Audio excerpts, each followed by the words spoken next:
রেফারির বাঁশি তখন বেজে উঠবে। ম্যানচেস্টার সিটির আশার প্রদীপ তখন নিভু। শেষ ভরসা হিসেবে মাতেও কোভাচিচ শট নিলেন, কিন্তু লাভ হলো না। ভাগ্য তখন বোধহয় মুচকি হেসেছে, কেননা কোভাচিচের শট ডিফ্লেক্ট হয়ে চলে যায় জন স্টোনসের কাছে।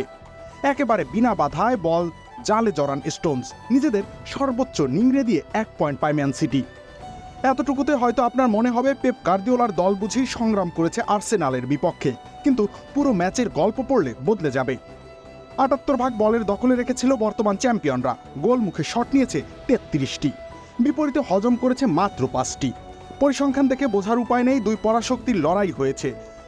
মনে হয় বুঝি FA কাপে তৃতীয় টায়ারের কোনো দলের বিপক্ষে খেলেছে প্রিমিয়ার লিগের জায়ান্টরা। অবশ্য মানদণ্ডের বিচারে রক্ষণশীল হলেও ম্যাচের নিয়ন্ত্রণ কিন্তু অধিকাংশ সময় ছিল গানার্সদের হাতে। ছোটদের সাথে আনন্দের সুযোগ, বড়রাও করে উপভোগ। Multi chips, super crunchy, super fun. ধৈর্য ধরে নিজেদের ঘর সামলে আক্রমণে ওঠার পরিকল্পনায় পুরোপুরি সফল হয়েছেন তারা। শুরুতে যদিও হেডলাইন দখলে নিয়েছিলেন আর্লিং হাল্যান্ড, ম্যাচের মাত্র ৯ম মিনিটে গোলের দেখা পান তিনি। ম্যানচেস্টার সিটির হয়ে এটি তার ১০০তম গোল এবং চলতি লিগে তার গোল সংখ্যা ২ অঙ্কের ঘরে প্রবেশ করল এর মধ্য দিয়ে। কিন্তু তাকে ছাড়িয়ে লাইমলাইটে আর্সেনালের নিউ সাইনিং রিকার্ডো ক্যালাফিওরি। অবিশ্বাসের জন্ম দিয়ে দলকে সমতায় ফিরিয়েছিলেন। প্রায় ২৫ গজ দূর থেকে বাম পায়ের মাপা শটে পরাস্ত করেন এডারসনকে। সেই মোমেন্টাম ধরে রেখে বিরতির ঠিক আগে লিড পেয়ে যায় সফরকারীরা। বুকায়ো সাকার কর্নার কিক থেকে গোল করেন আরেক ডিফেন্ডার গ্যাব্রিয়েল।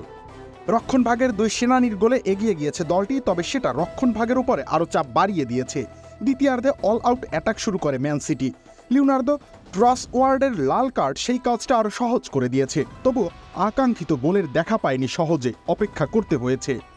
এরপরই আসে সেই মাহেন্দ্রক্ষণ, অন্তিম মুহূর্তে গোল করে আর্সেনালের হৃদয় ভেঙে দেন স্টোনস। রবিউল ইসলাম রনি, খেলা ৭১।